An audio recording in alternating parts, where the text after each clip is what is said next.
index máximo, en el cual se decidió ingresar este tema dentro de lo que es el curso, debido a que ha comenzado, o bueno, o existe en la actualidad un auge importante en cuanto a lo que es finalmente la aceptación de la cirugía como parte del tratamiento de la obesidad. ¿A qué me refiero con la aceptación? Bueno, la aceptación obviamente no por parte de cirujanos, sino por parte del resto de especialistas.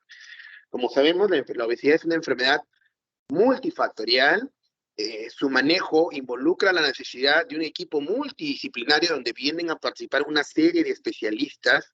Si tuviéramos que encabezar a un médico especialista como el encargado del manejo de la obesidad, tendríamos que señalar al médico endocrinólogo como parte del, vamos a decir así, de la cabeza de este proceso de especialización, ¿no? Pero obviamente entran a tallar también los cardiólogos, los médicos internistas, los nutricionistas como parte de la especialidad, y también en la actualidad entra a tallar el cirujano bariatra o el cirujano de la obesidad, ¿no?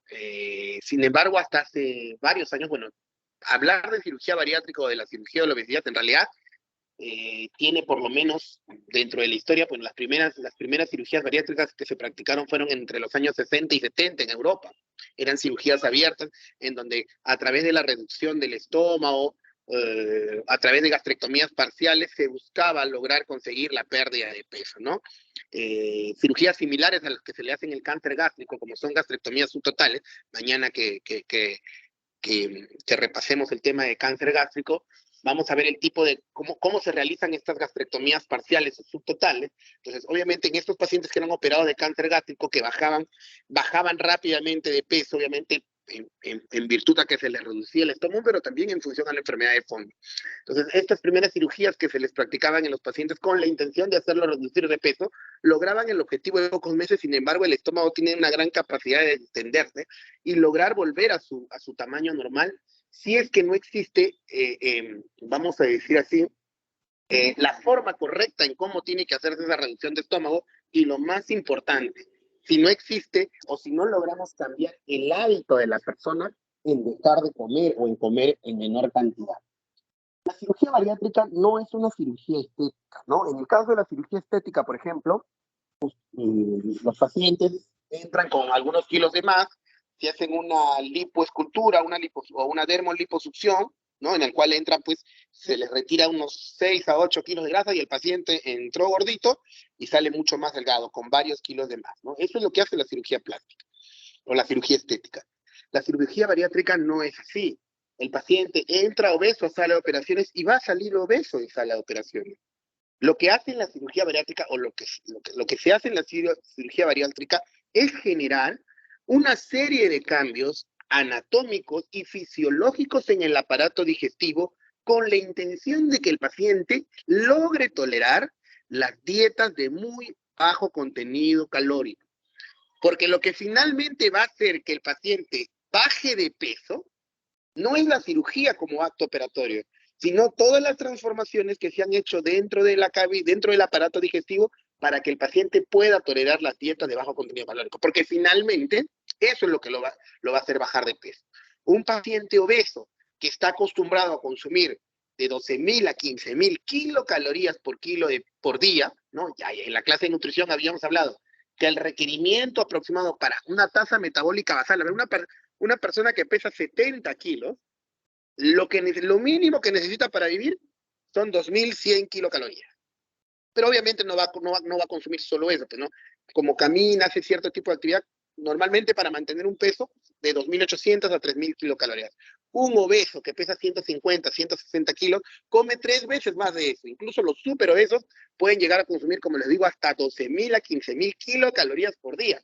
La cantidad. Y su estómago, que ha crecido de tal forma, permite tolerar esa cantidad de calorías que consume. Entonces, para que ese paciente pueda lograr bajar de peso, tenemos que hacer que consuma dietas de muy bajo contenido calórico. Cuando hablemos de dietas de muy bajo contenido calórico, hablamos de dietas que estén por debajo de las 1.000 kilocalorías.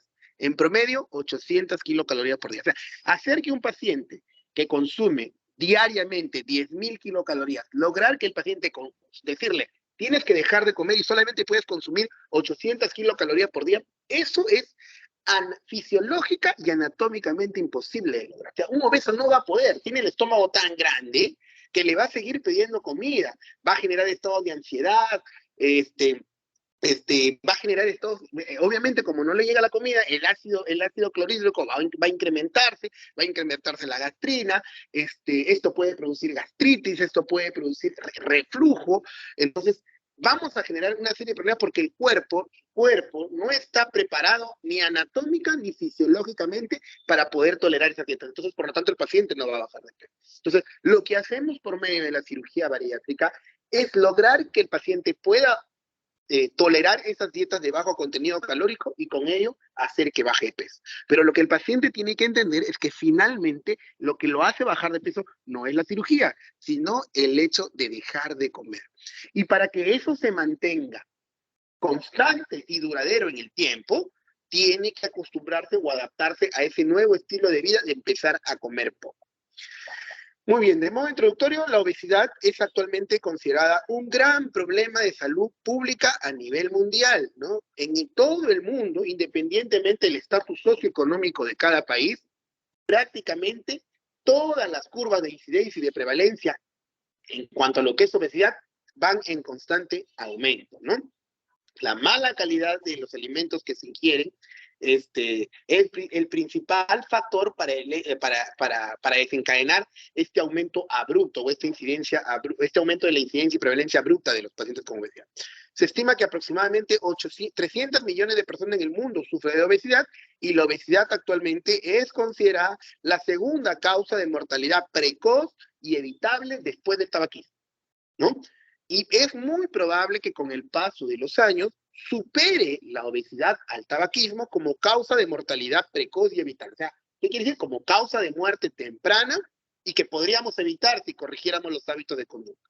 En cuanto al tabaquismo, por ejemplo, desde hace varios años atrás se han iniciado campañas publicitarias bastante agresivas para tratar de disminuir el consumo del tabaquismo, ¿no?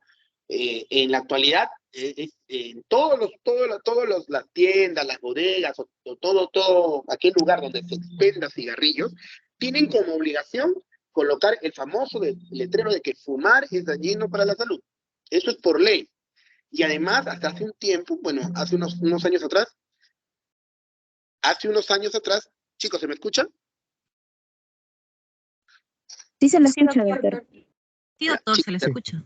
De repente, en algún momento se me va a cortar la comunicación porque me entra una llamada, igual, ¿no? Para que se me escuche bien, estoy conectándome desde el micrófono de mi celular porque es el que tiene mejor señal, la laptop y la computadora no tienen un poco de interferencia. Entonces, a veces me ingresan llamadas, obviamente, si no son importantes no las voy a contestar, pero a veces puede que se me baje un poco el volumen por interferencia de esa llamada, o a veces si es que las tengo que contestar abruptamente, seguramente voy a desaparecer unos cuantos segundos de la reunión, pero básicamente va a ser por eso, ¿no? Y cuando retorne seguramente les voy a hacer la misma pregunta si se me escucha. Ok, le decía con respecto a estas campañas del tabaquismo, ¿no? Hasta hace unos años atrás, incluso estas campañas se volvieron algo más agresivas, en donde se publicaba la fotografía de un paciente con cáncer de estómago o cáncer de pulmón terminal como consecuencia del hecho de fumar cigarrillos, ¿no? Entonces, en las cajetillas de cigarrillos se publicaban estas fotografías con un pequeño resumen de la historia clínica para que en teoría el paciente pueda, o la persona, perdón, que consume cigarrillos pueda tomar conciencia, ¿no? Sin embargo, obviamente, a pesar de que estas fotografías eran con consentimiento de los pacientes, algunas organizaciones, ¿no?, humanitarias consideraron que era bastante agresiva estas campañas publicitarias y se optó por solamente continuar simple y llanamente con el famoso letrero de que fumar es dañino para la salud, ¿no? Y esas campañas han logrado que disminuya un poco la incidencia o la velocidad de incidencia y prevalencia del tabaquismo. Con la obesidad se está tratando de hacer algo parecido. Y por eso es que en la actualidad, por lo menos en nuestro país, porque en otros países del mundo ya existe desde hace varios años, están las famosas leyes de los octógonos, ¿no? Cuando ustedes vayan y compren un dulce, una golosina, no sé, unas papitas, van a encontrar un famoso octógono en el que le indica un octógono de color negro, en donde se les indica de que lo que van a consumir tiene alto contenido energético, calórico, alto contenido de azúcares, alto contenido de grasas insaturadas. Eso con la intención de que la persona sea consciente de lo que está consumiendo le va a causar daño. Y se espera que pueda tener cierto impacto en la población, tal como tuvo el impacto con el tema del tabaquismo. Como vemos, la obesidad ha generado muchas más muertes o genera muchas más muertes que el SIDA, que es considerada la pandemia mundial del siglo XX, genera más muertes que los accidentes de tránsito, que ha generado más muertes que la guerra civil en Siria y genera incluso más muertes que algunos desastres naturales en el mundo. Es por ello que es considerada un gran problema de salud pública a nivel mundial. Todas las curvas en la mayoría de países, independientemente de su estatus socioeconómico, siempre van en aumento. La obesidad es considerada como el exceso de peso a expensas del tejido adiposo. O sea, básicamente, la reserva de la energía, como habíamos señalado, nuestra reserva de energía es en base al tejido adiposo. El tejido adiposo, nuestro cuerpo, se puede alojar bajo dos formas. No, bueno, mejor dicho, se aloja bajo la forma en que nosotros la conocemos como la masa grasa. Y esta masa grasa se divide en dos tipos, vamos a decir así, en la grasa corporal y en la grasa visceral. Entonces, la obesidad generalmente es el aumento de peso, pero a expensas de estos dos tipos de masa grasa, a expensas del aumento de la grasa corporal y aumento de peso por la grasa visceral, ¿no? Eso es la obesidad. Entonces, por lo tanto, el porcentaje de grasa corporal es también considerado una definición, o puede ser considerada como una de las definiciones de obesidad, ¿no? Normalmente en los varones, normalmente debe existir del 25 al 30% de grasa corporal total. Si un varón tiene más del 25 al 30% de grasa corporal total, es considerado un paciente obeso. Así, el peso no, diga lo contrario. Y en el caso de una mujer, la mujer normalmente tiene del 30 al 35% de grasa corporal total. Si una mujer tiene más del 35% de grasa corporal total, también es considerada una mujer obesa. Bueno, la obesidad es una enfermedad multifactorial, crónica y asociada a un estado proinflamatorio de bajo grado. O sea, el paciente con obesidad es un paciente que está en una constante respuesta inflamatoria. Eso sí, es una respuesta inflamatoria de bajo grado. Generalmente los adipocitos están en constante respuesta proinflamatoria. Es un estado metabólico en el cual están alterados los mecanismos inmunológicos. El paciente está en constante producción de monocitos, de citoquinas proinflamatorias. Existe el hígado, se mantiene en un constante componente proinflamatorio, que a medida que van pasando los años y la severidad, la expectativa de vida y los años de vida potencialmente saludables se van reduciendo o deteriorando año tras año, ¿no? La obesidad, si bien es cierto, el factor que condiciona la obesidad es el aumento de la ingesta calórica, es decir, el hecho de querer comer más. Las causas por las cuales una persona o un paciente come más o consume más siempre está asociado a varios componentes, ¿no?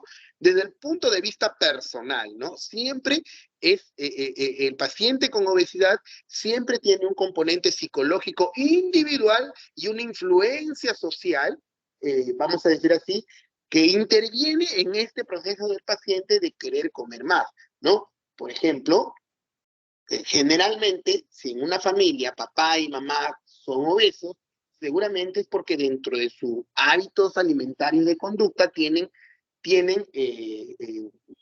como parte de su dieta el hecho de consumir altas calorías, consumir comida chatarra, comer fuera de horas. Y seguramente si ellos tienen hijos, es muy probable que hereden esos hábitos de conducta. Ojo, son hábitos que se heredan.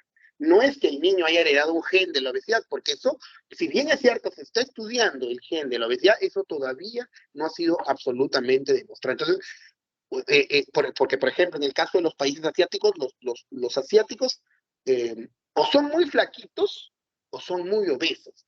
y se estima o existe la hipótesis de que existe un gen en el cual en algunas personas asiáticas, no generalmente los luchadores de sumo, etcétera, este gen está sobreexagerado, sobreexpuesto, mientras que en los pacientes que son asiáticos, pero bastante delgaditos o flaquitos, a pesar de que consumen bastante calorías, en estos está abolido, ¿no? Pero eso es una teoría. En realidad, la biogenética molecular, si bien es cierto, ha ido avanzando,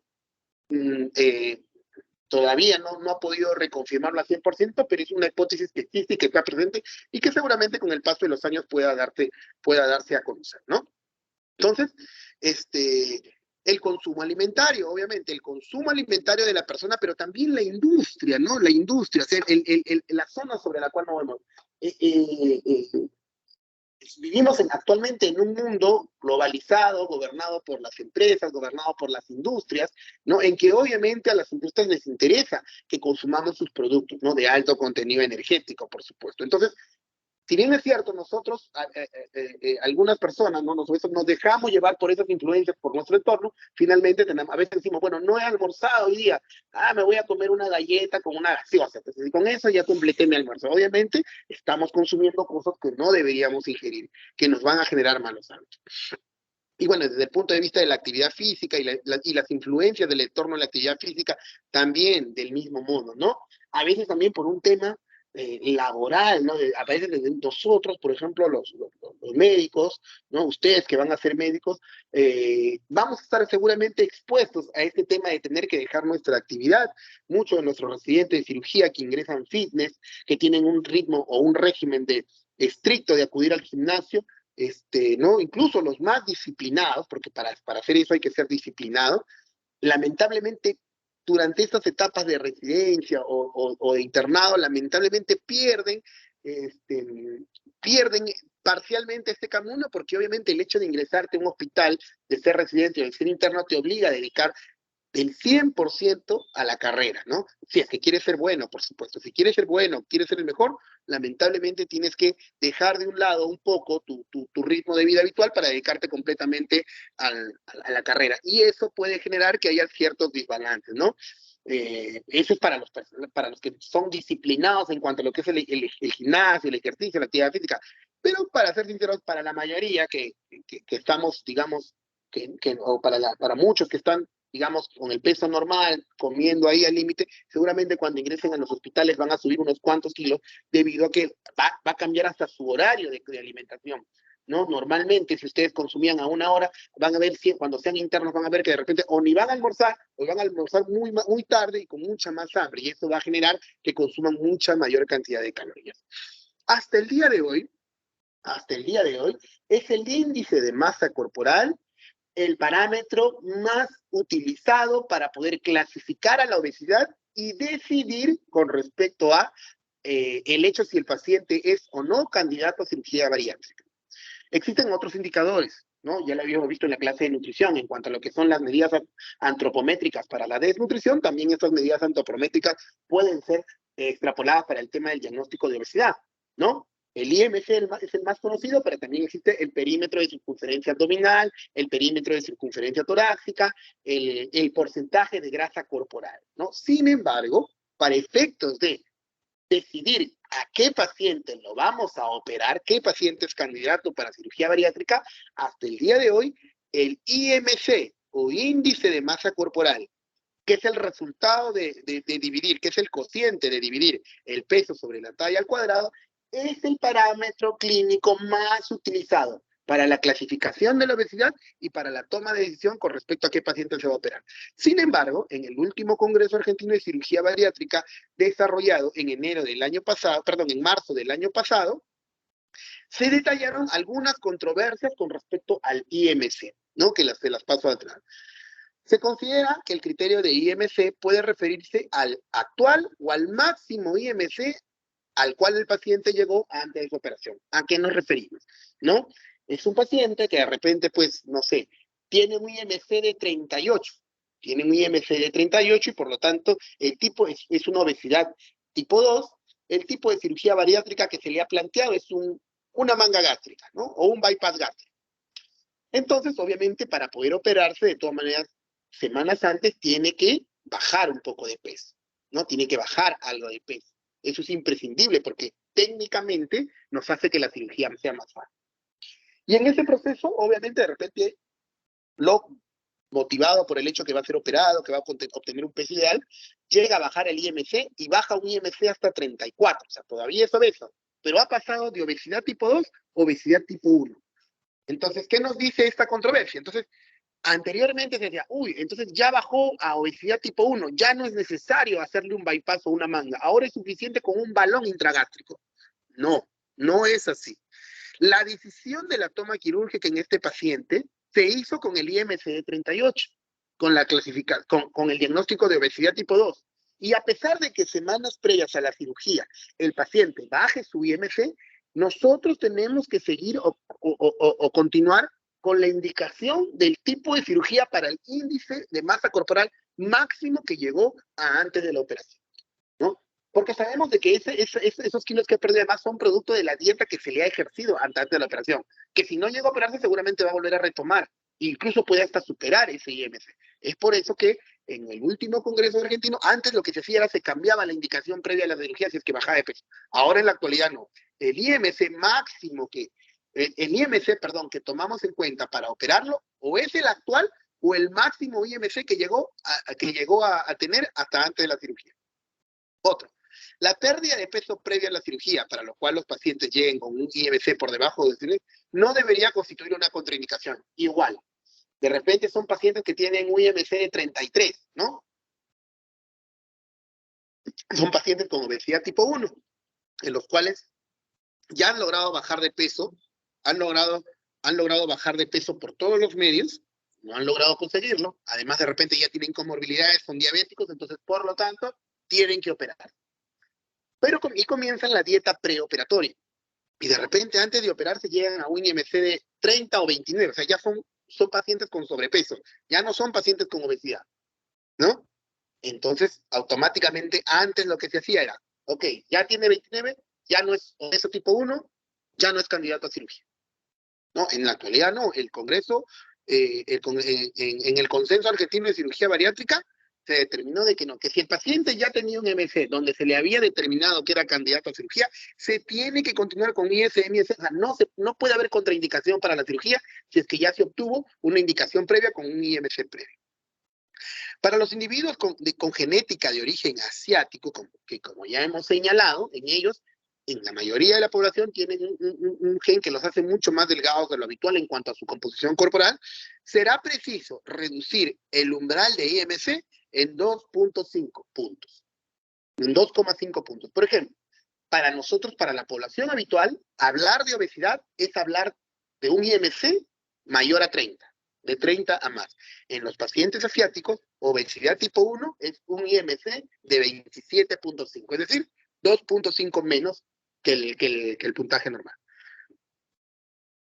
Los pacientes que son sometidos a cirugía bariátrica deben haber fracasado a tratamientos previos y se considera tratamiento previo a todos los programas de pérdida de peso no quirúrgicos, independientemente del tipo o duración de dichos tratamientos. O sea, todo aquello que haya, todo aquel tratamiento que no hay, que independientemente de la cirugía, sea tratamiento farmacológico, nutricional,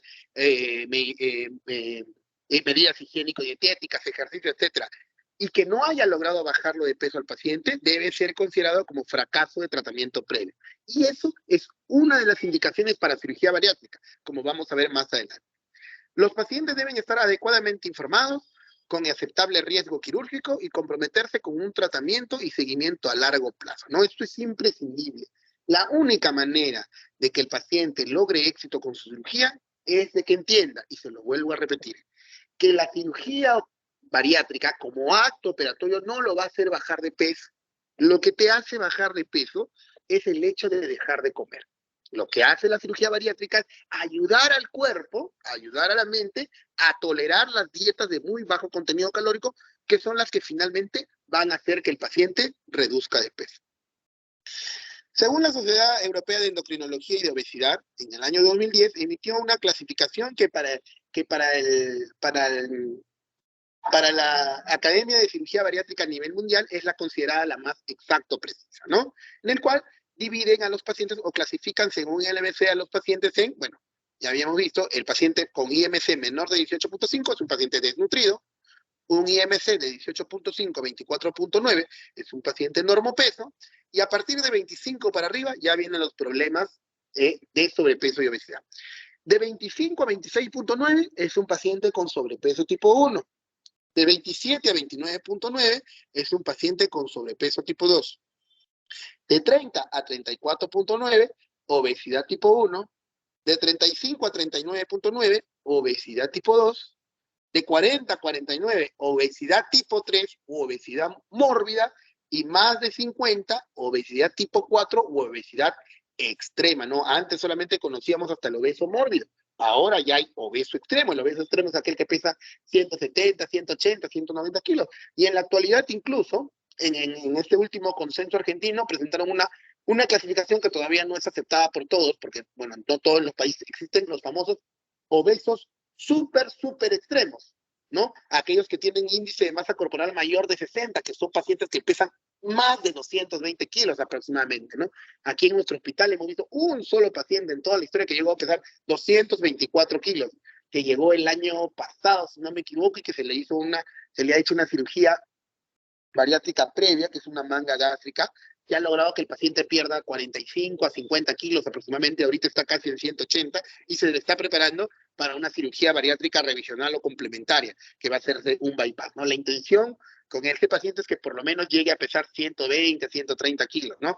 Y de ahí ver si es que se le, como su ritmo, su hábito alimentario ha cambiado completamente porque ahora él come menos, entonces se espera que pueda lograr un peso óptimo, pero este paciente va a ser un éxito si logra. Entonces, en el mundo cada vez existen pacientes con ese peso, con pesos mayores de 200, y por eso es que las nuevas clasificaciones hablan de un súper obeso, ¿no? O obesidad súper extrema. Muy bien. ¿Cuáles son los criterios de intervención terapéutica? ¿No? Este probablemente sea uno de los cuadros más importantes. ¿En qué momento? O sea, la charla del día de hoy, nuestra clase del día de hoy, no es que ustedes sean cirujanos bariátricos, no es que ustedes aprendan a operar a un paciente con obesidad. Lo que ustedes tienen que saber es en qué momento está indicado la cirugía bariátrica para un paciente obeso. Ustedes, en su consulta como médicos generales diariamente, van a encontrarse con varios pacientes obesos, así como van a encontrarse con pacientes desnutridos, y que es importante que ustedes les hagan el tamizaje nutricional y el diagnóstico nutricional del mismo modo en los pacientes obesos, del mismo modo tienen que hacerle también el diagnóstico nutricional y saber qué tipo de terapia o de tratamiento está indicado en cada situación. Entonces, vamos con el paciente del sobrepeso. Bueno, en las anteriores clasificaciones acá, me olvidé de hacer el acápite, ¿no? Que existen dos tipos de sobrepeso. Antes solamente el sobrepeso era uno solo. Ahora se hablan de dos tipos de sobrepeso. Sobrepeso tipo 1 y sobrepeso tipo 2. ¿Por qué? En virtud a que en el paciente con sobrepeso tipo 1 simple y llanamente se le van a dar consejos de alimentación saludable. Pero en el paciente con sobrepeso tipo 2, en el cual ya está cercano a la obesidad, se trata de ser un poquito más agresivo, no sé si podría ser la palabra, se trata de ser un poquito más directo con respecto a la necesidad de tener que hacer algún tipo de intervención, porque ya es un paciente que está en riesgo de entrar a obesidad y que de repente requiere incluso algún tipo de tratamiento mucho más especializado. Hay en la actualidad pacientes con sobrepeso tipo 2 que son diabéticos, descompensados, dislipidémicos, que si bien es cierto, no tienen el estándar, el IMC, para ser clasificados como obesos, pero en los cuales ya se les plantea una cirugía bariátrica debido a que es ese sobrepeso lo que está condicionando sus problemas. Muy bien. Todos como habíamos señalado, IMC de 25 a 26.9, paciente con sobrepeso tipo 1. En esos pacientes con sobrepeso tipo 1, en el caso de ustedes, como médicos generales, lo que tienen que hacer es brindarles consejos de alimentación, ejercicio y actividad física para que logren bajar o logren recuperar su estado de normo peso actual. En este momento no se plantean plazos, no se plantean objetivos. Simple y llanamente consejos de alimentación saludable. No se realiza ninguna intervención como tal, ninguna intervención terapéutica. En el paciente con sobrepeso tipo 2, ya es a partir del paciente con sobrepeso tipo 2 en donde sí se integran o se inician los mecanismos de intervención o los criterios de intervención terapéutica. Ya en este paciente no es suficiente que ustedes le den consejos de alimentación saludable. ¿no? Decirle, coma pocas harinas, coma más verduras, coma proteínas balanceadas. No, entonces aquí ya se tiene que iniciar un plan dietético nutricional.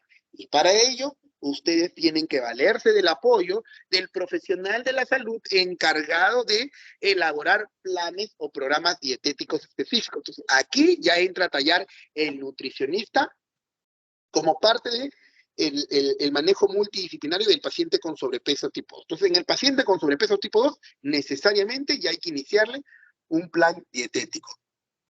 Además de un plan de ejercicio y modificaciones del hábito de conducta.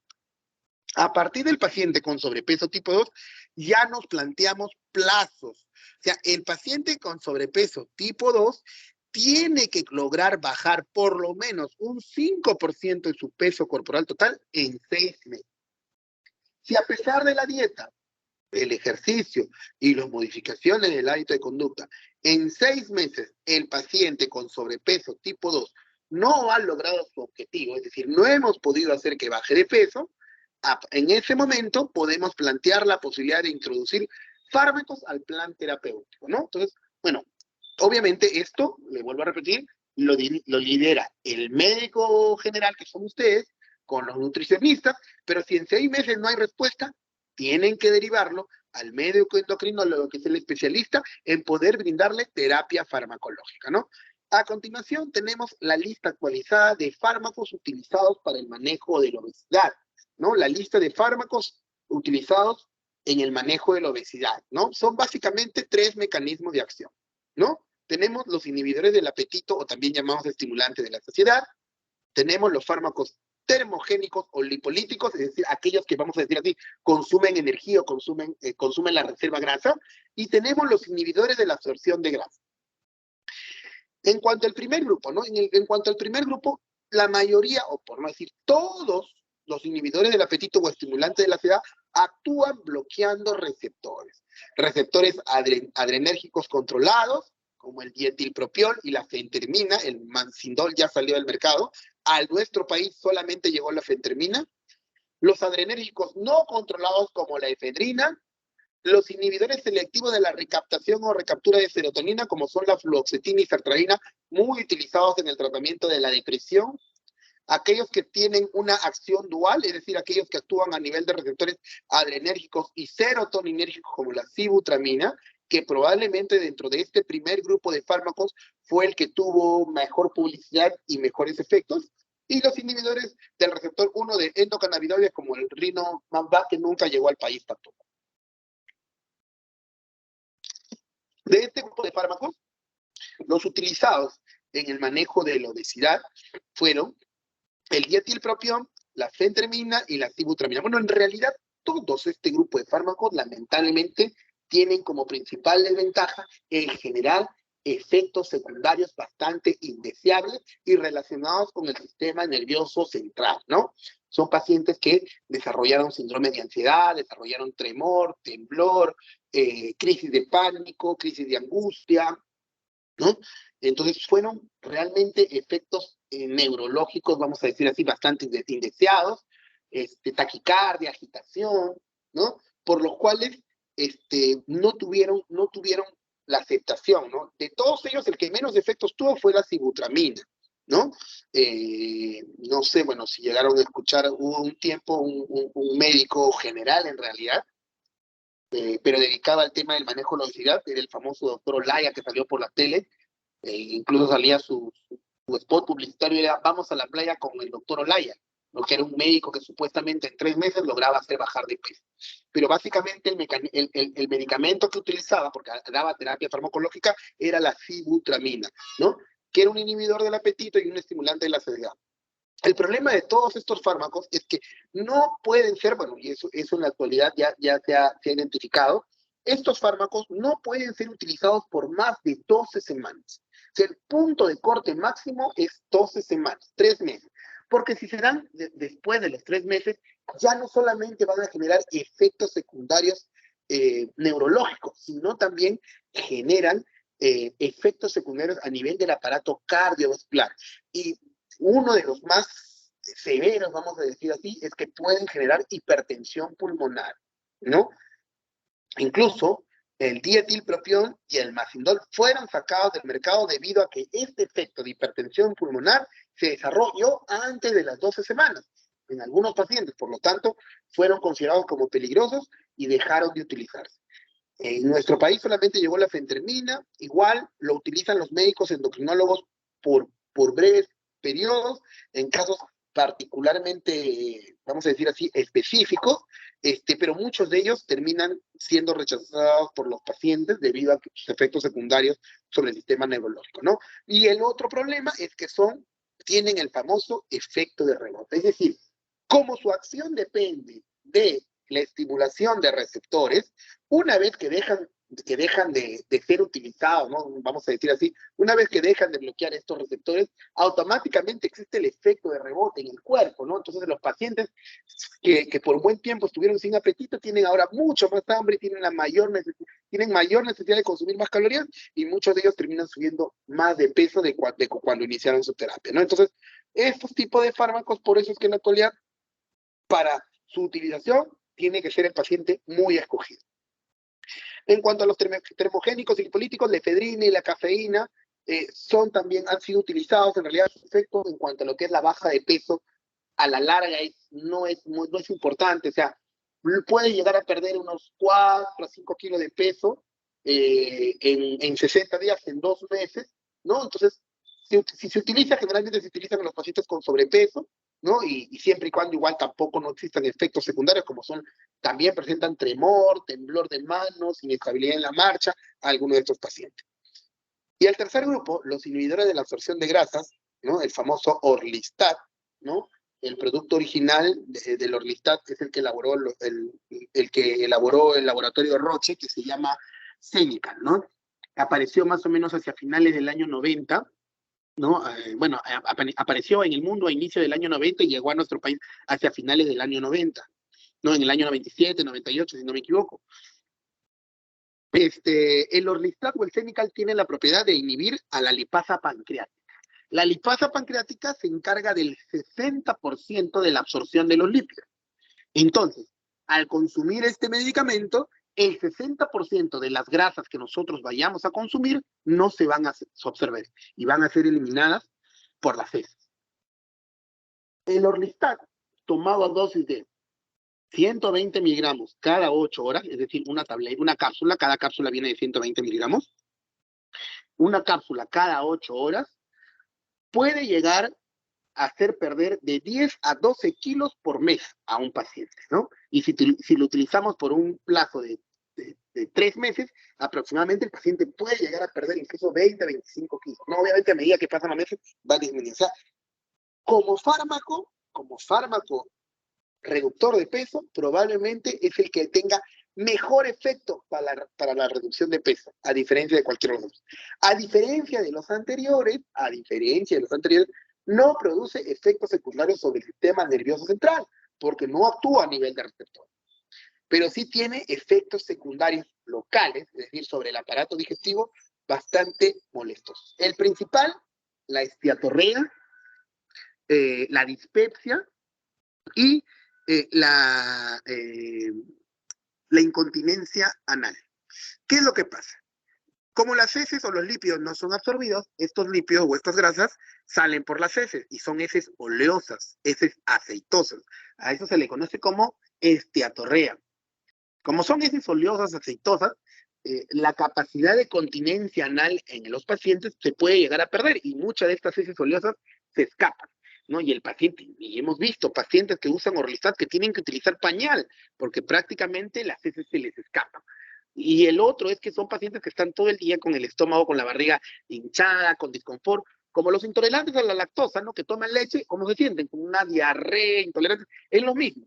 Estos pacientes como si fueran intolerantes a las grasas. Pero ojo, todos estos efectos le van a ocurrir siempre y cuando el paciente coma grasa. Porque si el paciente no come grasas, obviamente no va a ocurrir estos efectos. Por eso es que el Orlistat tiene un doble efecto dentro del tratamiento farmacológico, ¿no? Uno es que, obviamente, las grasas que se consuman no sean absorbidas, pero lo otro es que generarle molestias al paciente cada vez que consuma grasas, que a la larga lo obligue a dejar de consumir grasas. Entonces, por eso es que de todo este grupo farmacológico, el más utilizado o el que mejor respuesta tiene es el Orlistat como inhibidor de la absorción de las grasas. Pero repito, el manejo farmacológico de la obesidad lo brinda el médico endocrinólogo. Entonces, ¿en dónde empezamos a introducir los fármacos en el paciente con sobrepeso tipo 2? A partir de los 6 meses en adelante. En el paciente con obesidad tipo 1, el paciente con obesidad tipo 1 es aquel que tiene un IMC de 30 a 34.9, igual el manejo es multidisciplinario, es el médico de familia o el médico general, en este caso ya entra a tallar el psicólogo, porque de todas maneras debe haber algún componente de ansiedad o algún componente familiar que esté condicionando que el paciente haya subido de peso, es manejado también por el especialista, por el endocrinólogo. En este caso, el objetivo es lograr una pérdida estable del 10% del peso corporal total. En el caso del paciente con sobrepeso, en 6 meses debía disminuir el 5% del peso corporal total. En el paciente con obesidad tipo 1, el objetivo es que en 6 meses logre disminuir el 10% del peso corporal total. Y desde un inicio, a diferencia del paciente con sobrepeso tipo 2, que hay que esperar 6 meses para introducir los fármacos, en este caso, desde el inicio ya se incluye el tratamiento farmacológico. Eso es lo que ocurre en el paciente con obeso tipo 1. Entonces, si el paciente con obesidad tipo 1, tras 6 meses de tratamiento, no ha logrado perder el 10% de peso corporal total a pesar del manejo multidisciplinario, nutricionista, médico, psicólogo y endocrinólogo, y a pesar del tratamiento farmacológico, este paciente recién es candidato para cirugía bariátrica. ¿Por qué? Porque ha tenido un fracaso del tratamiento no quirúrgico, o un fracaso a tratamiento previo. El obeso tipo 1, de entrada, no es candidato a cirugía bariátrica. El obeso tipo 1, previamente, debe de haber pasado un régimen dietético, con actividad física, con psicólogo, con tratamiento farmacológico liderado por el médico endocrinólogo. Y tiene que perder por lo menos el 10% del peso corporal en 6 meses. Si es que no lo logra, recién es candidato a cirugía bariátrica. Si no, no es candidato a cirugía bariátrica.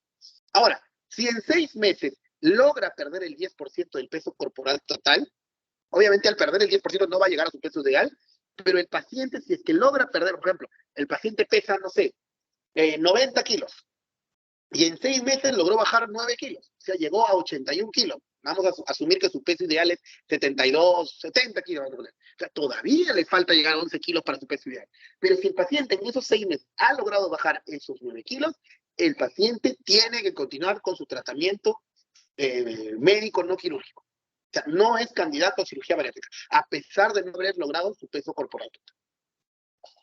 Eso es en el obeso tipo 1. En el obeso tipo 2. En el obeso tipo 2 tenemos que separar en dos grupos al obeso tipo 2. El obeso tipo 2 sin comorbilidades y el obeso tipo 2 con comorbilidades. Repito, obeso tipo 1 sin comorbilidades y el obeso tipo 2 con comorbilidades. ¿Qué pasa en el obeso tipo 2 sin comorbilidades? En el caso del paciente con obeso tipo 2 sin comorbilidades, lo manejamos con el obeso, como el obeso tipo 1, pero aquí ya el objetivo no es que pierda el 10%. Aquí tiene que perder más del 10%, generalmente entre el 15 al 20%, ¿no? Y se le tiene que indicar dietas de muy bajo contenido calórico. O sea, el obeso tipo 2 sin comorbilidades se le maneja igual que el obeso tipo 1, ¿no? Igualito. O sea, dieta de muy bajo contenido calórico, en la cual la pérdida de peso tiene que ser más del 10%, 15 a 20% por lo menos. Fármacos de inicio, dieta, ejercicio. Si en este momento, si después de 6 meses el obeso tipo 1 no logra su objetivo, es candidato para una cirugía bariátrica. Eso es en el caso del obeso tipo 2 sin comorbilidades. Pero el obeso tipo 2 que tenga 2 o más comorbilidades, ¿y qué tipo de comorbilidades? Aquí vamos a verla. Acá está. IMC más de 35, o sea, obeso tipo 2 con al menos una de estas comorbilidades. Diabetes mellitus tipo 2, hipertensión arterial, dislipidemias, enfermedad hepática grasa no alcohólica, el síndrome de apnea o hipoapnea obstructiva del sueño, el síndrome de Picnic, hipoapnea del sueño más hígado graso, enfermedades cardiorrespiratorias, enfermedad por reflujo gastroesofágico, el famoso ERGE de la obesidad, asma, insuficiencia venosa, enfermedad articular severa como la osteoartrosis de rodillas, etc. Si el paciente con obesidad tipo 2 tiene comorbilidades, el paciente desde un inicio es candidato para cirugía bariátrica. Ya ese paciente obeso tipo 2 no es necesario someterlo a tratamiento médico. Directamente pasa a manejo, a tratamiento para cirugía bariátrica. Y en el caso del obeso tipo 3 u obeso tipo 4, es decir, el obeso mórbido y el obeso extremo, con o sin comorbilidades, tenga o no tenga comorbilidades, desde un inicio va a cirugía bariátrica. Desde un inicio es candidato para cirugía bariátrica. Entonces, en resumen, chicos, un minuto, por favor, me está entrando llamada.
Chicos, ¿me escuchan?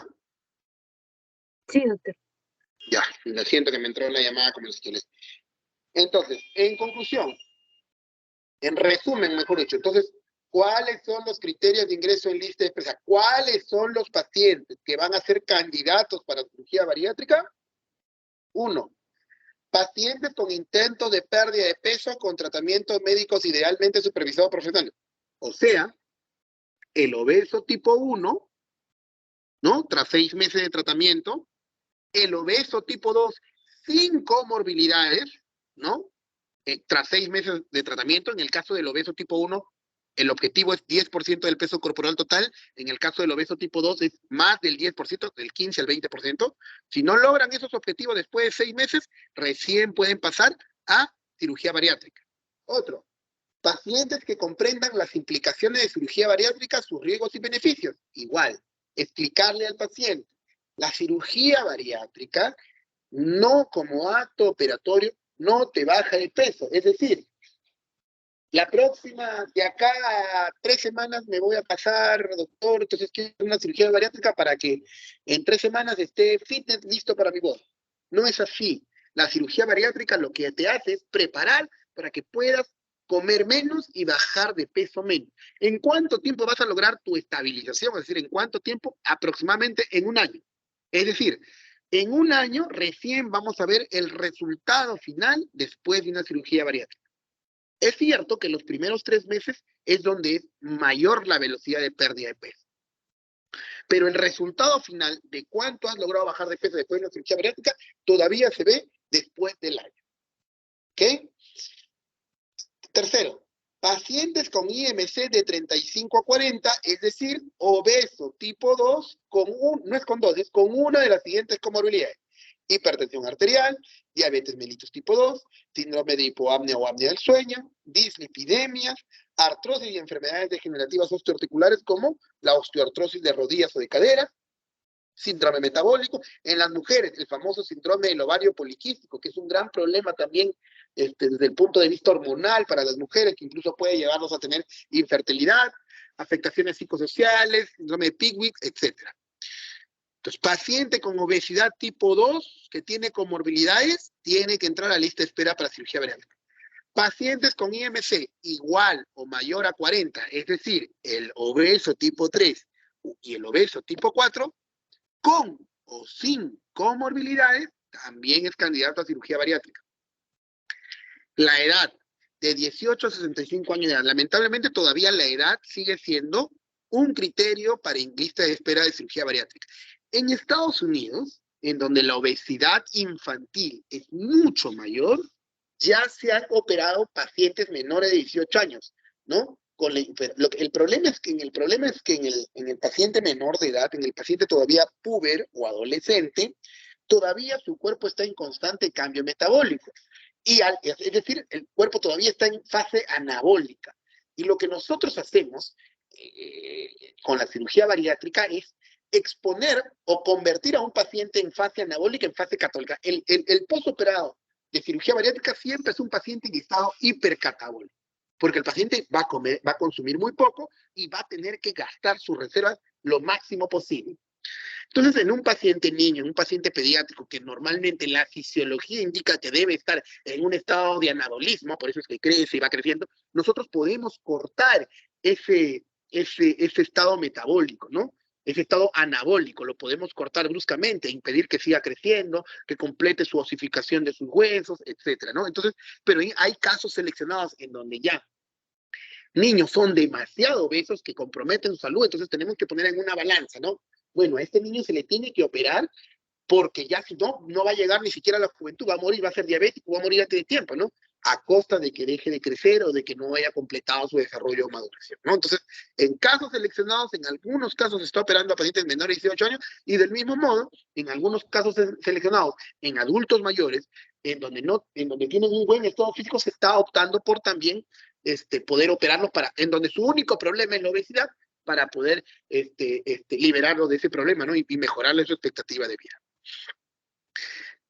Otro criterio de ingreso a la lista de espera de cirugía bariátrica, ausencia de trastornos endocrinos que sean la causa de la obesidad, ¿no? El trastorno endocrino por excelencia que causa obesidad es el famoso hipotiroidismo. Entonces, de nada vale que operemos a un hipotiroideo si previamente no le hemos hecho el diagnóstico, ni mucho menos dado el tratamiento, ¿no?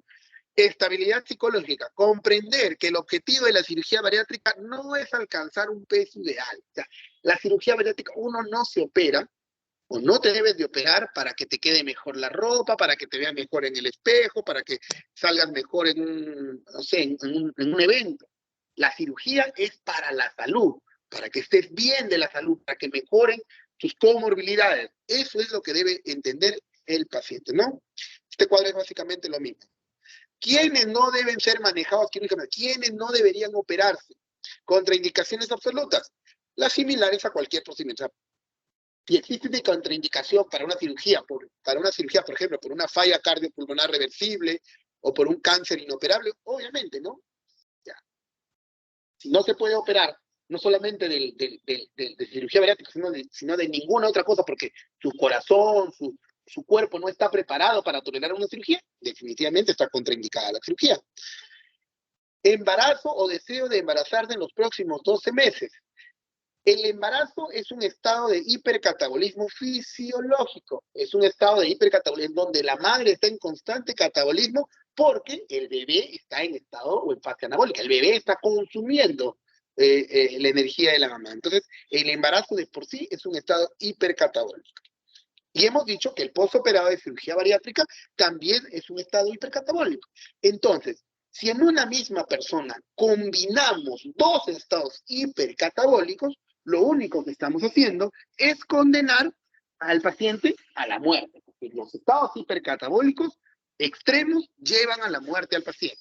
Entonces, a una paciente que esté embarazada, obviamente no le podemos decir tienes que operarte o eres candidata para cirugía bariátrica. ¿Por qué no? Porque si no, no solamente no va a completar el embarazo, sino no va a terminar, no va a sobrevivir tras esos dos estados hipercatabólicos. Y como le dije, o que desee embarazarse dentro de los próximos 12 meses. ¿Por qué? Porque como ya les adelanté también, la estabilización metabólica que se logra en el paciente postoperado de cirugía bariátrica recién se logra después del año, después de los 12 meses de operar. Recién ahí, la paciente que ya se estabilizó en el estado hipercatabólico, o sea, ya se equilibró el cuerpo, recién en ese momento es que podría pensar en operarse. Contraindicaciones relativas: deterioro de la capacidad intelectual, la incapacidad para comprender los cambios perennes que conlleva el procedimiento, falta de motivación, abuso de alcohol o estupefacientes, como pasó en Diego Maradona, que nunca se le explicó bien este tema y por eso es que fracasaron, enfermedades psiquiátricas no tratadas, úlcera péptica activa. O sea, todas estas son contraindicaciones que se podrían resolver y una vez resueltas podrían ser candidatos a cirugía bariátrica. Con respecto a la úlcera péptica activa, ¿no? Esto es un dato importante. Todo paciente que va a ser sometido a cualquier tipo de cirugía bariátrica en donde involucre infección del estómago, es decir, el tener que hacer un corte o rafía del estómago, tenemos que descartarle que el paciente no sea portador de infección por Helicobacter pylori. ¿Por qué? Porque si el paciente tiene Helicobacter pylori y no lo hemos diagnosticado, ¿qué es lo que pasa? El Helicobacter pylori es el principal factor biológico para el desarrollo de la úlcera péptica activa y también de la úlcera de boca anastomótica, se llama. Es decir, sobre esa zona donde se ha hecho la rafía, ¿no? Donde se han hecho los puntos de sutura o las grapas, es una zona de debilidad. Y el Helicobacter pylori puede aprovechar esa zona de debilidad para generar infección, para generar inflamación, para generar una famosa gastritis o una úlcera de boca anastomótica, que es la principal causa de fístulas o de dehiscencias de sutura. O sea, por ahí, por esa zona, si el paciente tiene infección por el Helicobacter pylori, se puede abrir esa sutura, se puede abrir esa nariz y generar muchas de las complicaciones que vemos a veces por la televisión o muchos de los pacientes que llegan complicados a los hospitales después de una cirugía bariátrica, porque no se ha hecho un adecuado diagnóstico y descarte. O sea, en el parto del paciente bariátrico no se trata de decir, bueno, estoy gordito, me voy a operar. No, tienes que hacer todo un procedimiento. Justamente ahí están los estudios recomendados para la cirugía, los estudios recomendados antes de la cirugía, ¿no? Al paciente bariátrico no le podemos hacer un preoperatorio convencional como el que le hacemos a todos los pacientes. Existen una serie de estudios adicionales o específicos que le tenemos que hacer. Uno de ellos, como está acá, como está por acá, es la detección del Helicobacter pylori, ¿no?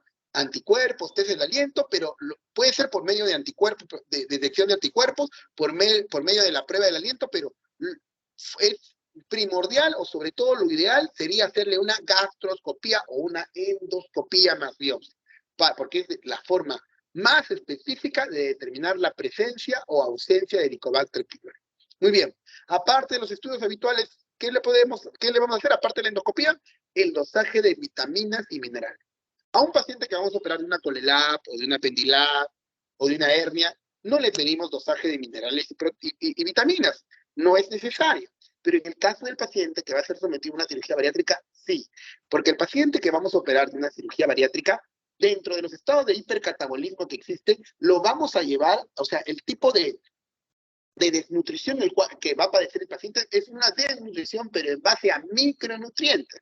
Los micronutrientes son nutrientes en pequeñas cantidades que existen en los alimentos y que nosotros los consumimos. O sea, podemos consumir un platazo de repente, no sé, de puras verduras, pero en ese platazo de verduras, por trazas, obtenemos un poco de magnesio, ¿no? Obtenemos un poco de magnesio. En el paciente que es operado de cirugía bariátrica, obviamente no va a comer ese platazo de verduras para obtener ese poquito de magnesio. O sea, prácticamente en lo que va a comer, con lo que va a comer no va a ser suficiente para obtener los minerales y las vitaminas necesarias. Estos micronutrientes son necesarios para catalizar las principales reacciones bioquímicas de nuestro cuerpo, de nuestras células, ¿no? Entonces, lo que hay que hacer, como no va a poder consumir con la dieta habitual los minerales y la vitamina, tenemos que darle suplementos de ácido fólico, de vitaminas B12, que son vitaminas hidrosolubles, también de las vitaminas liposolubles, calcio, fósforo, hierro. Todos estos micronutrientes necesitamos suplementar. Pero para suplementar a un paciente con obesidad tenemos que saber cómo son sus reservas energéticas, cómo están sus reservas energéticas. Y es por eso que en todo paciente que va a ser sometido a cirugía bariátrica es necesario hacerle, previa a la cirugía, el dosaje de vitaminas o minerales. Muy bien, ¿qué otra prueba adicional a los habituales? Bueno, el estudio de hormonas, como ya hemos visto, y bueno, y luego, en general, es lo mismo, ¿no? Estudio de la serie gastroduodenal, ya no se utiliza la serie radiológica, solamente es suficiente con la endoscopía o con la gastroscopía. Bien, vamos avanzando.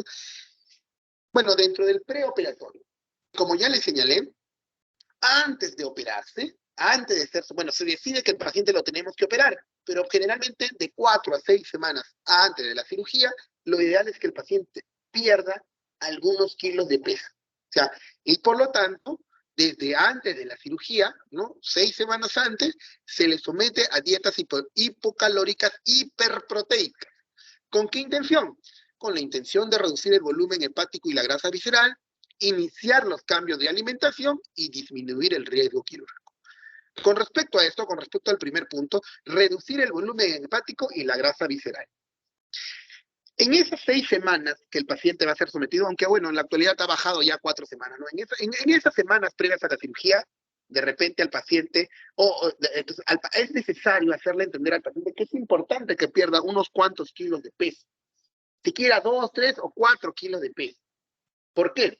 Porque a veces, bueno, no sé si ustedes, alguno de ustedes ha hecho una dieta, de repente ustedes van y dicen, bueno, hoy voy a hacer la dieta, necesito perder peso, necesito perder kilos, necesito que me quede mejor mi ropa, entonces voy a hacer una dieta estricta 2 semanas. Y hacen 2 semanas, se pesan, ¿no? De repente están pesando 78 kilos y al cabo de 2 semanas se vuelven a pesar y están pesando 75 y se dicen, uy, he perdido 3 kilos de peso.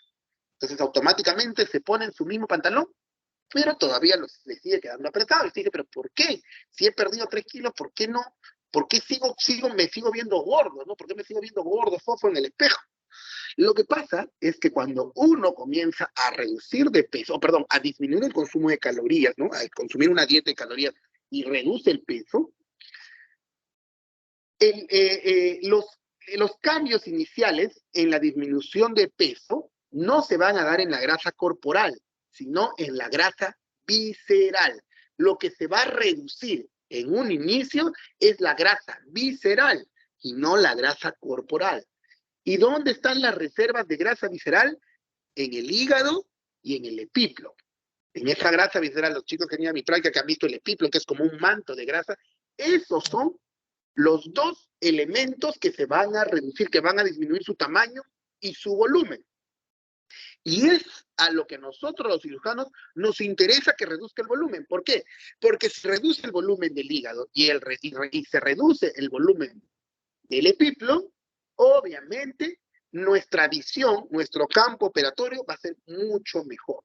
No es lo mismo operar a un paciente con un hígado de tamaño normal que un obeso con un hígado gigante que nos va a impedir movilizar el estómago, hacer las anastomosis, o con un epíplomo redundante del mismo modo que nos va a disminuir la visión en el campo operatorio. Uno de los procesos que uno de los principales objetivos del hecho de que el paciente reduzca de peso antes de la cirugía es reducir el volumen hepático y disminuir la grasa visceral. Tal como lo dice aquí, pérdida de peso preoperatoria en pacientes candidatos a cirugía bariátrica, recomendaciones basadas en la evidencia, ¿no? La pérdida de peso preoperatoria produce una disminución del tamaño hepático y de la grasa intraabdominal, lo que mejora los campos quirúrgicos, la visión intraoperatoria y por lo tanto facilita el acto operatorio tanto en cirugía abierta, pero sobre todo en cirugía laparoscópica. No existe consenso para predecir el efecto. La evidencia científica actual hace recomendable la pérdida de peso preoperatoria en pacientes candidatos a cirugía. Sin embargo, lo que no existe un consenso es de cómo hacemos o cuál es el mejor procedimiento para hacer que el paciente pierda de peso. Porque si ha sido difícil que pierda de peso de forma normal con la dieta, es probable que también sea difícil que pierda unos cuantos kilos de peso. Bueno, en realidad, la motivación que tiene el paciente hace que lleguen a perder peso antes de la cirugía. Ya son pacientes que se van concientizando en que se tienen que operar y que van a lograr un peso ideal y van adoptando esto. Le tenemos que explicar lo necesario, lo importante es que pierda de peso. Algunos cirujanos optan porque esta pérdida de peso preoperatoria la hagan con fármacos. Algunos optan por un procedimiento, como es la colocación de un balón intragástrico, ¿no? Por 6 semanas para que bajen un poco de peso y luego hacerle la cirugía definitiva. Muy bien. ¿Qué hora es ya? Ya falta pozos. Bueno, rápidamente vamos a conocer cuáles son los tipos de cirugía bariátrica que existen, ¿no? Y de estos tipos vamos a ver 2 videos de los 2 tipos de cirugía más conocidas que hay, ¿no? Dentro de la cirugía bariátrica, por su mecanismo de acción, se dividen en 3 grupos principales. Las cirugías restrictivas, las cirugías malabsortivas y las cirugías mixtas. Las cirugías restrictivas son aquellas cirugías en que lo que buscan es disminuir el volumen de almacenamiento de los alimentos. dentro del aparato digestivo, la porción diferenciada para recibir y almacenar los alimentos es el estómago. Por lo tanto, las cirugías restrictivas son aquellas cirugías en las cuales se restringe el volumen del estómago, ¿no? Existen procedimientos conocidos como la manga gástrica, o también llamada gastroplastía en manga, la banda gástrica ajustable, la gastroplastía vertical con banda y la aplicatura gástrica, ¿no? ¿Qué es la aplicatura gástrica? Consiste en, vamos a decir así, al estómago, enrollarlo con puntos, ¿no? Enrollarlo con puntos de tal forma en que lo tratamos de tunelizar o hacerlo algo más delgado. Es como si una chalina abierta la enrolláramos, y eso se hace con puntos, ¿no? Es como un enrollamiento del estómago. Tiene efecto, la aplicatura gástrica tiene un efecto, logra hacer que el paciente baje de peso, pero lamentablemente no es duradera en el tiempo, porque se ha visto que estos puntos de enrollamiento se pueden soltar y el estómago puede volver rápidamente a su tamaño normal y nuevamente el paciente tener la sensación de hambre. La gastroplastía vertical con banda o la banda gástrica ajustable, ¿no? Son los famosos tratamientos con una banda elástica que es alrededor del estómago, que lo que buscan es disminuir también el volumen del estómago. O sea, lo que hacen es generar una sensación de llenura. O sea, el paciente va a tener la sensación de que está lleno porque el estómago está presionado, ¿no? Igual, en realidad fue un boom, fue probablemente de los primeros procedimientos bariátricos laparoscópicos que se dieron a conocer y que fueron un boom en el inicio. Sin embargo, igual, del mismo modo, a la hora que retiramos la banda, el estómago vuelve a su posición natural. Y si bien es cierto, el paciente no va a volver a subir de peso en la medida de que el paciente se acostumbre a comer menos, pero lo que sí es que la sensación de hambre va a volver a presentarse incluso de repente con mucho mayor fuerza. La manga gástrica consiste en seccionar el estómago, en cortar el estómago, ¿no? En sacar más o menos el 80-90% del estómago y solamente dejarlo con el 10%. Acá vamos a ver una figura, a ver si se puede ver, donde está la figura B, ¿no? Es tunelizar el estómago, cortar todo prácticamente el fondo gástrico, gran parte del cuerpo. A esto se le conoce como gastroplastía vertical en manga o manga gástrica. Creo que acá tenemos el dibujo más grande. Acá está el dibujo más grande. ¿Qué consiste en tunelizar el estómago? Acá. Manga o slip gástrico, en inglés gastrectomía en manga o slip, que es tunelizar el estómago. El estómago prácticamente, que es como si fuese una continuación del esófago y una precesora del duodeno. Es como un solo tubo. Todo esto, que es lo que funciona como reservorio, es eliminado o es resecado. Entonces, el paciente, cada vez que coma, el estómago no va a tener la capacidad de distenderse porque la parte ha salido y el paciente va a tener la sensación de llenura rápida. Se va a llenar con muy pocas cantidades y obviamente ese es el mecanismo por el cual va a perder peso, ¿no? El píloro está presente, entonces el estómago, incluso lo poquito que come, se va a quedar aquí en este pequeño estómago, ¿no? Porque el vaciamiento gástrico se va a retardar y el paciente va a estar con esa sensación de poca hambre por muchas horas, ¿no? Entonces, dentro de las cirugías bariátricas que existen, es considerada una de las gold standard, porque logra que el paciente baje peso. Más o menos un paciente que es operado de una manga puede llegar a perder de 45 a 60 kilos de peso a lo largo del año, ¿no? Además es duradera. No es duradera, después de 5 años el paciente sigue manteniéndose en el peso normal. Es segura, ¿no? Es segura porque no superpone mayores riesgos, siendo su tasa de complicaciones bastante mínima, ¿no? Es efectiva y además puede ser desarrollada por la mayoría de cirujanos, ¿no? Manga gástrica es una de las cirugías bariátricas que más desarrollamos. Esa es un tipo de técnica restrictiva. Técnicas malabsortivas. Las técnicas malabsortivas consisten en separar el tubo digestivo vamos a decir así, a ver, ¿cómo les explico para que me puedan entender? Para que nosotros podamos digerir los alimentos, necesitamos de las hormonas, ¿no?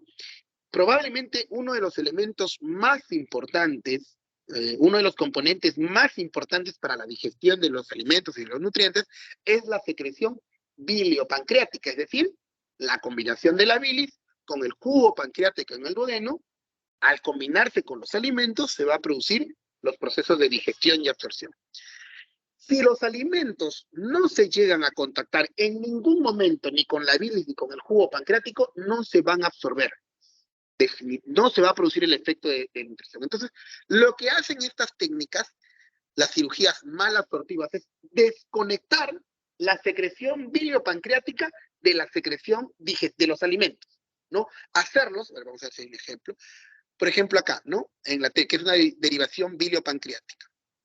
El estómago se conecta directamente con un asa de yeyuno, ¿no? Se ha desconectado del duodeno. Y acá está el duodeno, y el duodeno, pues en el duodeno baja la secreción pancreática, que no se combina con el intestino, sino casi hacia el final, en un canal común bastante pequeño. En un canal común bastante pequeño. Esto es una derivación biliopancreático con shunt duodenal, se le llama. Que lo que hace es que toda esta superficie de intestino, que son de los 6 metros de intestino, básicamente solamente el 10% se utiliza para la absorción de nutrientes. Es decir, el paciente come, incluso come de forma más o menos normal, pero no puede absorber nada. Las técnicas mal absortivas, ¿no? Que como dice acá, su objetivo es limitar la absorción de los alimentos electivos, generalmente está diseñado para aquellos pacientes que comen muchas veces al día. Los famosos los picadores, les digo, ¿no? Las técnicas restrictivas es de elección en aquellos que son los grandes comedores, o sea, aquellos que dicen que comen, que desayunan, almuerzan y cenan, pero cada vez que desayunan, almuerzan bastante. Entonces, en ellos, una técnica restrictiva. Pero si son pacientes que dicen, pero yo no sé por qué engordo si como poquito, pero come poquito a las 8, come poquito a las 9, come poquito a las 10, cada hora va comiendo. Comen poquito, pero comen cada hora. Son los picadores. En ellos está diseñado este tipo de técnicas mal absortivas. Sin embargo, lamentablemente las técnicas mal absortivas tienen un problema, que llevan a la desnutrición de forma muy rápida, y también esa desnutrición puede ser en base a macronutrientes. Y además, tienen el problema de que una de las anastomosis es a nivel del duodeno. Y el duodeno es una zona muy frágil, es una zona muy lábil, es una zona donde está la secreción biliopancreática, que es un ácido importante que puede generar dehiscencia de suturas o dehiscencia de anastomosis. Entonces, por eso es que se prefiere, entonces, por eso es que apareció las técnicas mixtas. La técnica mixta combina una técnica restrictiva, ¿no? Porque secciona parte del estómago, y combina una técnica mal absortiva. Al separar el estómago, ¿no? Acá vemos, esto es un bypass gástrico, ¿no? Que es, digamos, la otra cirugía gold standard que existe. Los alimentos ingresan por este pequeño reservorio del estómago, ¿no? Pasan a esta asa de intestino, pero esta asa de intestino no se va a combinar con nutrientes, no se van a absorber los alimentos. Los alimentos recién se van a absorber cuando se combinen con esta otra asa de donde viene la secreción biliopancreática y también la secreción gástrica. Ojo, aquí en el bypass gástrico tampoco no está presente la secreción gástrica. Aquí, en la derivación biliopancreática, los alimentos se combinan con la secreción gástrica, ¿no? En cambio, en el bypass gástrico, los alimentos pasan directamente a un canal, ¿no? A un canal. Y todo lo demás, recién cuando se unen con el canal común, recién es que se va a producir la absorción de los nutrientes. De repente es un poco confuso, espero que con el video puedan entender un poco más, ¿no? Pero este es el famoso bypass gástrico. De todas las técnicas de cirugía bariátrica, las dos que son consideradas gold standard son la manga gástrica y el bypass gástrico. Son las más desarrolladas y las más utilizadas. Una manga gástrica puede hacerte perder de 45 a 60 kilos y un bypass gástrico de 65 kilos a 80 kilos aproximadamente, ¿no? ¿Cuándo es que una técnica es gold standard? Cuando es segura, es decir, con una morbilidad menor del 10% y una mortalidad menor del 1%. Cuando es útil, por lo menos para el 75% de los pacientes. Cuando es duradera, cuando al cabo de 5 años continúas bajando el peso, y cuando es reproducible por la mayoría de cirujanos. ¿Quiénes cumplen estos 4 requisitos? La manga gástrica y el bypass gástrico. ¿Qué procedimiento elegir? Una de las indicaciones más importantes va a ser el IMC. En el obeso tipo 1, a veces las bandas gástricas son lo indicado, en el obeso tipo 2, el slip o la manga gástrica está indicado, y a partir del obeso tipo 3, el bypass gástrico sería la indicación. Sin embargo, esto es relativo, depende mucho de cada paciente. Hay pacientes, como les digo, con obesidad tipo 1 o obesidad tipo 2 que padecen comorbilidades como la diabetes, y la diabetes es una enfermedad metabólica. Y dentro de la enfermedad metabólica se ha visto que en los pacientes con enfermedades o comorbilidades metabólicas, las cirugías o las técnicas mal absortivas o las técnicas mixtas como el bypass son las que mejor respuesta tienen. Entonces, si tenemos un paciente diabético con doble o triple terapia farmacológica, a pesar de no tener un índice, un IMC mayor o alto, o sea, si es un obeso tipo 1 con diabetes, el tipo de cirugía indicada sería una cirugía de bypass, porque el bypass gástrico es una cirugía metabólica. A partir del obeso extremo o el superobeso, generalmente tenemos que hacer dos cirugías, es decir, hacer una cirugía previa y luego hacer una cirugía, una cirugía complementaria. A eso se le conoce como cirugía bariátrica revisional, ¿no? Muy bien, ahí están las gráficas, ¿no? Acá están, bueno, en este cuadrito básicamente en cuanto a las ventajas y desventajas de cada uno de los procedimientos y sus posibilidades de éxito, vamos a decir así. Y, bueno, normalmente en cuanto a lo que es la nutrición del paciente después de la cirugía, los 3 primeros meses los pacientes consumen dietas de muy bajo contenido calórico. Máximo 800 kilocalorías por día, ¿no? A partir del tercer mes hasta el año van a ir subiendo progresivamente desde 1000 a 1200 kilocalorías por día, para que ya a partir del año el consumo de calorías sea según el régimen, la tasa metabólica basal, es decir, de 30 a 35 kilocalorías de peso por día. Es decir, si el paciente ha llegado a bajar hasta 60 kilos, ya consumirá 1800 kilocalorías. Si el paciente ha llegado a bajar hasta 70 kilos, consumirá 2100 kilocalorías. Si ha llegado a bajar, si ha bajado 55 kilos, 55 por 35, 1650, 1700 kilocalorías, dependiendo del peso que ha obtenido al cabo del año, ¿no? Los controles postoperatorios son mensuales con el nutricionista y con el cirujano a partir del es al mes, y a partir del tercer mes hay que solicitarle todos los controles o el perfil de la batería, ¿no? En la bioquímica, hematología, electrolitos, glucosa en ayunas, estudios complementarios de hierro, el dosaje de micronutrientes, vitamina B12, perfil hepático, tiamina, zinc, cobre, folato, etc. Muy bien, recidiva de la obesidad. ¿Cuál es el principal factor que hace que el paciente pueda retomar el peso? Básicamente la pérdida del control de la alimentación. O sea, el paciente va a volver a retomar el peso, va a volver a engordar después de una cirugía bariátrica si es que no logra controlar el hábito de alimentación. Los pacientes obesos generalmente comen porque se han acostumbrado a comer bastante. Y una vez que son operados, se van a acostumbrar a comer poco. Pero si en ellos no existe esa sensación entonces esa voluntad de tener que comer poco, o sea, de repente no tienen hambre, pero quieren comer más, entonces, si no logran cambiar ese hábito, definitivamente están condenados al fracaso. Muy bien. ¿Me avisan, por favor, si se ve el video? Tengo que quitar el...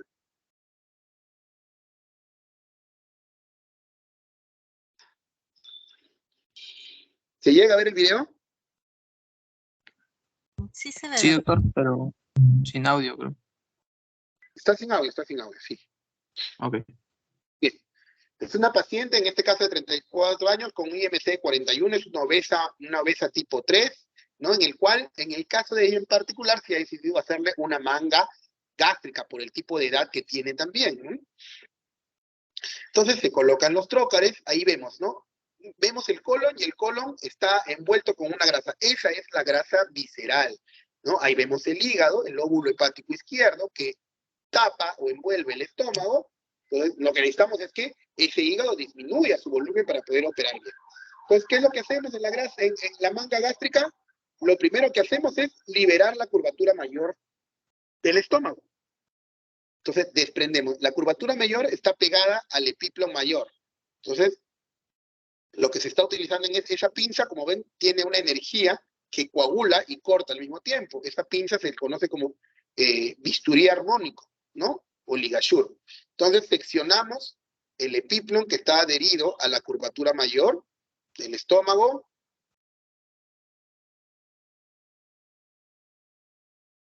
Completamente liberamos, ¿no? hacia la parte del fondo gástrico nos vamos a encontrar con los famosos vasos gástricos cortos.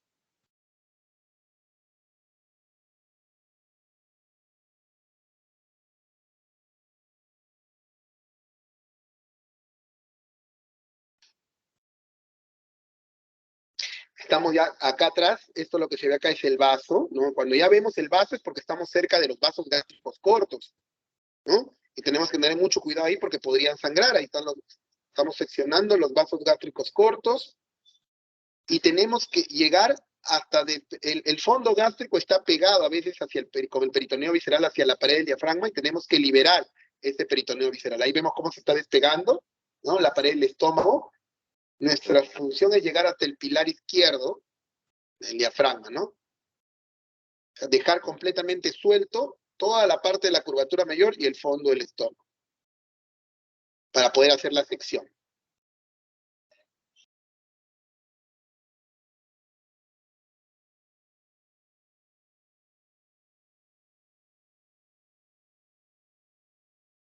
Ahí vemos, está terminando de liberar, entonces ya tenemos el estómago suelto. Ve hacia acá atrás, lo estamos viendo de espaldas, hay algunas adherencias por ahí que están quedando, que se liberan, se pueden liberar también. Aunque la parte de la curvatura menor nosotros no la vamos a tocar, ¿no? Nosotros solamente vamos a seccionar la parte. Con 1 centímetro medimos desde el píloro. Ahí no sé si se ha llegado a ver. Vamos a hacer un poquitito más. Esta zona blanquecina que está acá como una manchita, eso es el píloro. Y a partir de ahí se miden más o menos 5 centímetros y se hace una marca. Porque a partir de ahí es que vamos a colocar nuestra sutura mecánica para proceder al corte o a la sección del estómago. Ahí se ha hecho la marca. Nos falta liberar un poco más de píplon hacia abajo. Y una vez que ya tenemos liberada esa parte, automáticamente el siguiente paso es seccionar el estómago. Y para eso, cuando lo hacemos por vía laparoscópica, utilizamos unas grapadoras quirúrgicas que se le conocen como sutura mecánica o grapadora mecánica, ¿no? Que tienen un componente de grapas y una cuchilla que lo que hacen es cortar y al mismo tiempo grapar o sellar el estómago con unas grapas. Se está colocando una sonda calibradora, ¿no? Esa sonda ha entrado por la boca del paciente al esófago, una sonda calibradora que nos va a permitir calibrar, ¿no? Para que a la hora de hacer el disparo, acá ese es el disparo de la sutura mecánica, ahí que esté engrasando, ¿no? ¿Por qué? Porque no vaya a ser que lo dejemos demasiado angosto el estómago y lo convirtamos y generemos estenosis. Entonces, la sonda calibradora nos va a permitir no pasarnos el nivel de defección. Entonces, ahí van a ver cuando se dispara, estos hilos salen disparados, ahí se desprenden, y automáticamente lo que hace este tipo de sutura mecánica, bueno, en este caso de la marca Ethicon, que es, vamos a decir, uno de los productos originales o uno de los mejores productos que hay, van a ver cuando salga la pinza cómo es que queda, y vemos ahí las grapas, ¿no? O sea, se ha cortado y se ha sellado en cada borde con grapas, 3 hileras de grapas. Esa es la sutura mecánica, ¿no? Y se continúa este mismo proceso con otros nuevos disparos. Generalmente, para los estómagos de los pacientes obesos, utilizamos 5 disparos, de 5 y a veces hasta 6 disparos, ¿no? Habitualmente. El estómago está ricamente vascularizado, ¿no? Tiene una triple circulación arterial que lo hace a veces sangrante. Este tipo de sutura mecánica en particular que estamos viendo en este video tiene esa capita, como esa telita blanca que está encima, es una telita hemostática, ¿no? Que produce coagulación de los vasos, ¿no? Ethicon generalmente es el producto que tienen. Usualmente las grapadoras no tienen esta telita encima, ¿no? Pero esta telita le ofrece o da la garantía de controlar sangrados inesperados, que a veces es una de las causas o una de las complicaciones también que existen en cirugía bariátrica.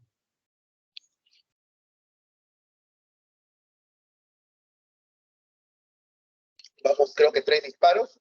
Ese es el cuarto disparo.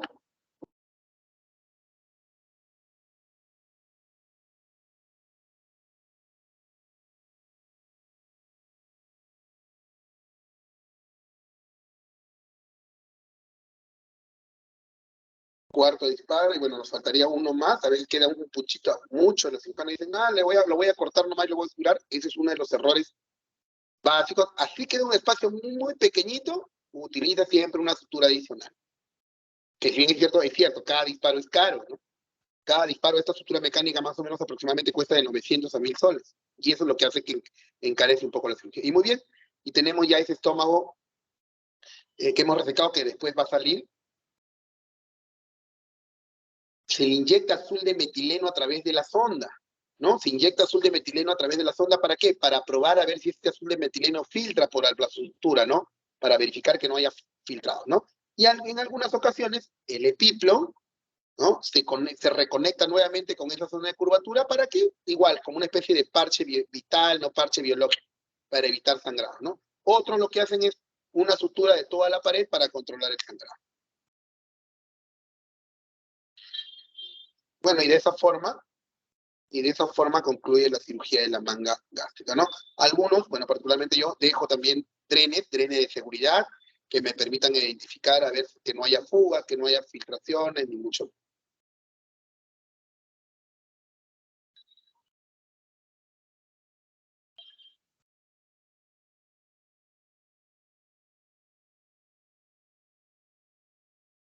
Y se retira el estómago redundante, ¿no? Que es aproximadamente el 80-90%, y se retiran los trocas. Eso es la manga gástrica. Y esto es el bypass gástrico. Aquí en el bypass gástrico no cortamos, no sacamos nada.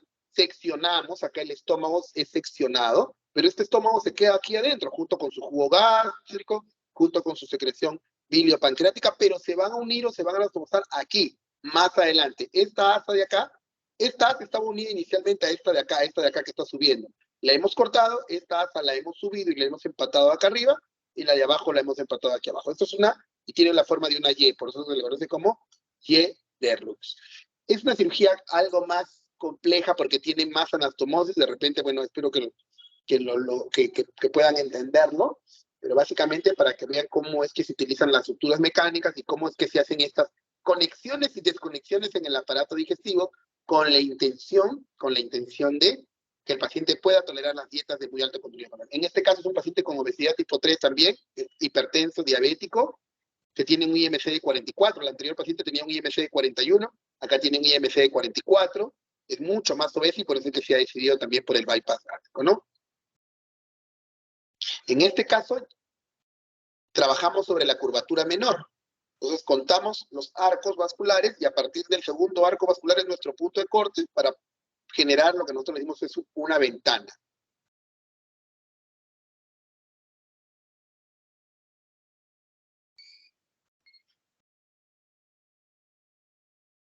Entonces lo que vamos a buscar es, estamos entrando por la pared posterior, acá está el estómago, la cara anterior, por la cara posterior del estómago, con la intención de atravesar nuestra estructura mecánica y hacer un disparo para generar lo que nosotros llamamos un pequeño pouch gástrico, ¿no? Estamos dejando una gasa de reparo por detrás del estómago para que después cuando entremos por aquí adelante nos encontremos con la gasa por detrás, ¿no? Para no perdernos, se llama. Como hay tanta grasa, podemos perdernos. Entonces, hacemos la disección de la pared posterior del estómago para generar nuestra ventana.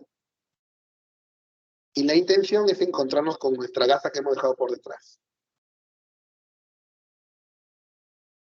Ahí se está colocando la sonda también. Tiene que entrar la sonda calibradora para que nos permita, igual, del mismo modo, no seccionar demasiado estómago.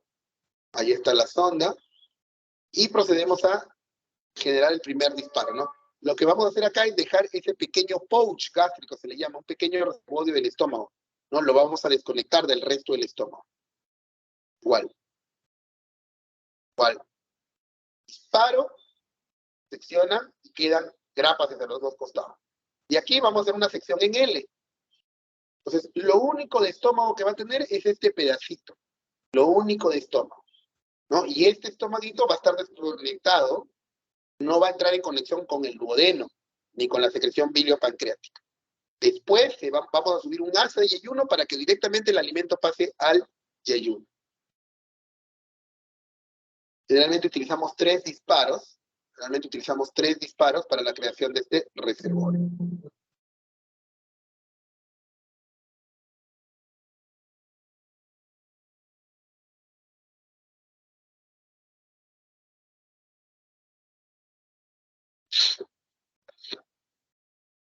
Listo, entonces ya generamos la desconexión. Ya generamos la desconexión del estómago. Y ahora tenemos que trabajar el intestino, ¿no? Levantamos el colon, eso es el colon, a raíz del epiplón mayor. Vamos a tener que abrimos una especie de pasaje o de puente para que el intestino, el asa del intestino pueda subir por aquí.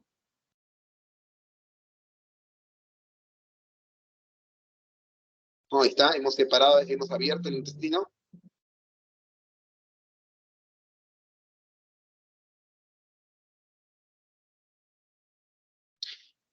Levantamos el mesocolónico y debajo del mesocolónico vamos a encontrar el ángulo de Treitz, que es la raíz, el inicio de la raíz del mesenterio, y ahí se inicia el intestino delgado, ¿no?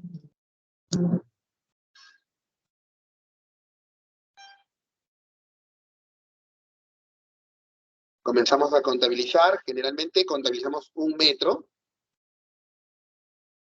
Aquí, esta es una marca, que son 10 centímetros, ¿no? Son 10, acá tiene otra marca, entonces, desde la punta hasta ahí son 10 centímetros, entonces más o menos buscamos 1 metro, 1,20 m, 1,30 m aproximadamente de intestino que dejamos sin función, porque ese intestino lo vamos a seccionar.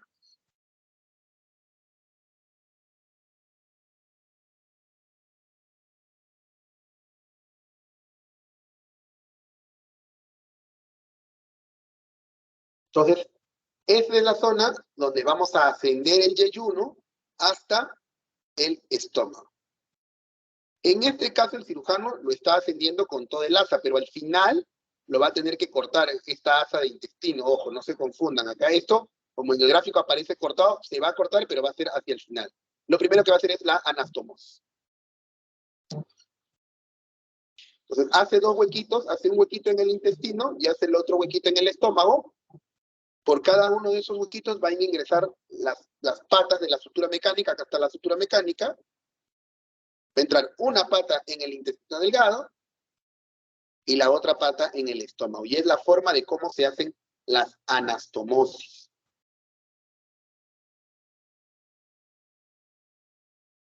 Y a la hora de corte se va a cortar y se va a pegar con las grapas, se va a seccionar y se va, en este caso ya no es sección, sino anastomosis.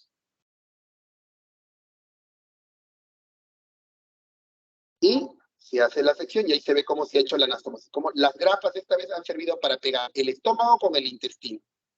Se coloca, se mete la sonda calibradora. En este caso la sonda va a venir por este lado porque este lado después se va a seccionar, se va a cortar.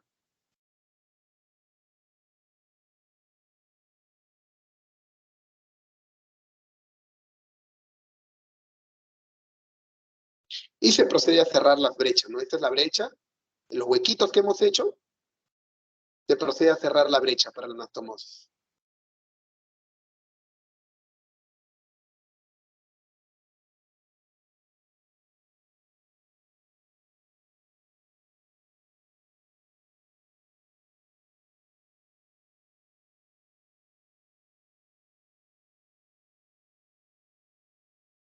Esto sí se hace con sutura manual.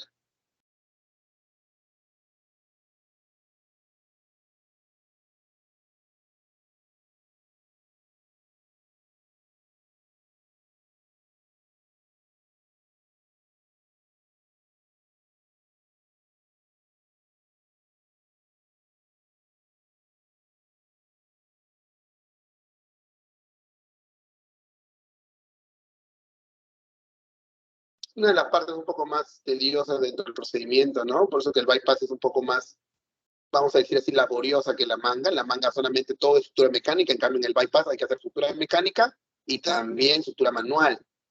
Y obviamente el riesgo de dehiscencia, de anastomosis se da con la sutura manual, ¿no? Bien, entonces ya hemos medido hace rato como 1 metro, 1,10 m. Igual, acá hacemos otra medida de asa alimentaria. Más o menos generalmente también es otro metro o 1,10 m, que es el asa alimentaria, es el asa por donde solamente va a pasar el alimento. Y ahora vamos a unirlo con la otra asa que va a venir desde la zona biliopancreática. Vamos a hacer la otra anastomosis. Anastomosis del pie de asa se le llama. Igual se cierran las brechas.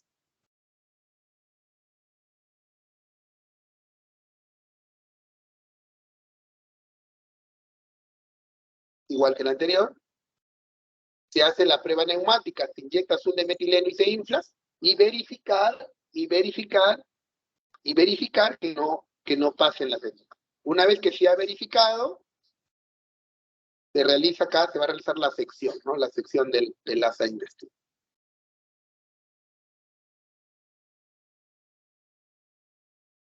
Entonces ya se ha separado. Acá se da un refuerzo.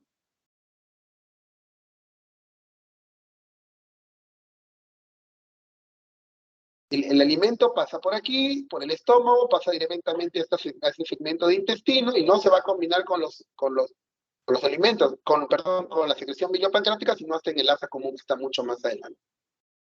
Se cierran los espacios, eso ya es un tema netamente técnico. Y de esa forma concluye. En este caso no se ha resecado nada, todo está ahí. La diferencia es que se han hecho conexiones y desconexiones con la intención de que el paciente vaya. Muy bien, chicos. Creo que ahora sí nos hemos pasado 15 minutos. Muy bien. No sé si tienen alguna duda, pregunta, consulta. Doctor, una pregunta. ¿Los suplementos nutricionales van a ser ya de por vida después de estos No, procedimientos? solamente hasta el año, usualmente, porque a partir del año el paciente retoma su consumo de alimentos de forma más o menos, bueno, normal en realidad, va a depender mucho del proceso de adaptación de cada uno, algunos demoran un poquito más, algunos poquito menos. Eso sí, los suplementos nutricionales los van a necesitar mientras que no consigan este estado de equilibrio que se da generalmente al año. Si no lo ha conseguido al año, entonces sí va a tener que continuar con su suplementación. Pero usualmente es durante el primer año. Luego de eso vuelven con su rutina habitual, pero obviamente tienen que comenzar a consumir la cantidad de alimentos necesaria para mantener el peso que tienen, ¿no? Al peso que han llegado. Gracias, doctor. Muy bien. Cristel, para el día de mañana, bueno, el día de mañana tenemos programado cáncer gástrico.